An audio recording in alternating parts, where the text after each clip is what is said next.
Bienvenue dans le Flash Info. Merci de vous informer sur RTI 1.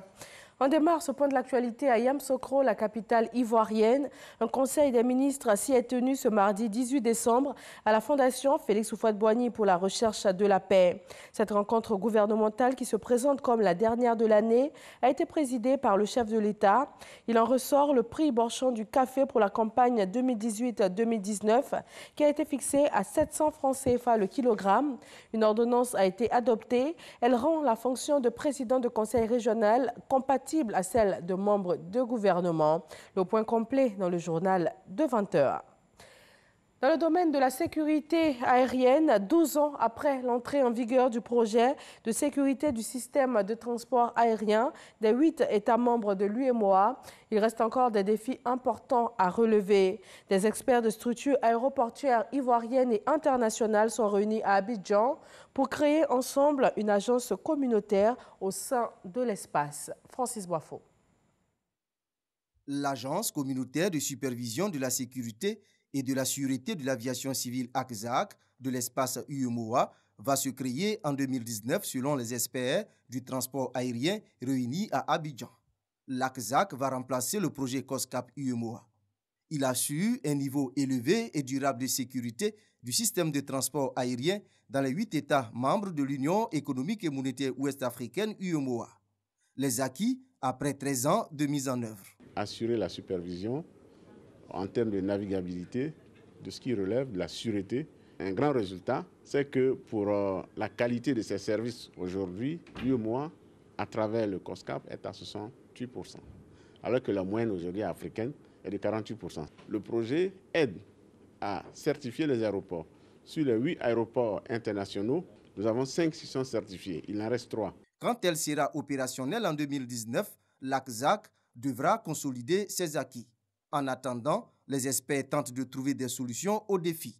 Assister les États qui ont parfois des insuffisances au niveau du personnel, de façon à ce que nous puissions tous avancer au même rythme. On doit s'attendre à un espace sûr, où les compagnies aériennes sont certifiées correctement, où les aéroports sont dans les normes et où les voyageurs voyagent en toute tranquillité. La 14e réunion du projet COSCAP UEMOA, une opportunité pour les responsables des structures en charge de l'aviation civile de l'UEMOA d'aborder toutes les questions qui pourraient empêcher la création d'une agence communautaire de gestion de la sécurité des vols. Dans le 20 h ce soir, EcoPlus va aborder l'épineuse question de la corruption. Ce tueur silencieux gangrène l'économie et pour y faire face, le gouvernement s'est doté de plusieurs outils nationaux et internationaux, notamment la ratification de la Convention de l'Union africaine sur la prévention et la lutte contre la corruption en 2012. 6 ans après, quel est l'état de mise en œuvre de cette convention? La Côte d'Ivoire accuse-t-elle un retard comparativement aux autres pays? Des réponses dans le dossier économie de ce soir. En République démocratique du Congo, les élections vont-elles se tenir le 23 décembre prochain? La commission électorale commence à peine à recevoir les fiches et procès-verbaux des résultats imprimés en Afrique du Sud. Près de 166 tonnes de ce matériel sensible sont attendues d'ici à jeudi et doivent être encore déployées au plus tard samedi dans les 21 000 centres de vote et 179 centres locaux de compilation des résultats. Les retards s'accumulent, mais la CENI dit pouvoir faire son possible pour que le matériel soit déployé à temps. La journée internationale des migrants est l'occasion de dissiper les préjugés et de sensibiliser l'opinion à leur contribution dans les domaines économiques, culturels et sociaux au profit tant de leur pays d'origine que de leur pays de destination. L'immigration est aussi l'un des thèmes majeurs de la fiction africaine francophone. Très tôt, les auteurs africains se sont focalisés sur les enjeux sociaux et aussi identitaires des drames des allers et retours entre leur continent et les anciennes métropoles. Le président français Emmanuel Macron était attendu ce mardi à Biarritz, déplacement finalement annulé pour lancer la présidence française du G7. Il organise aussi la grande concertation nationale décidée à cause de la crise des Gilets jaunes.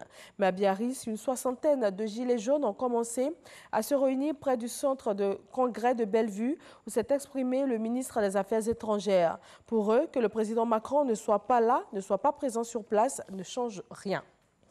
La Chine célèbre le 40e anniversaire de sa conversion à l'économie de marché.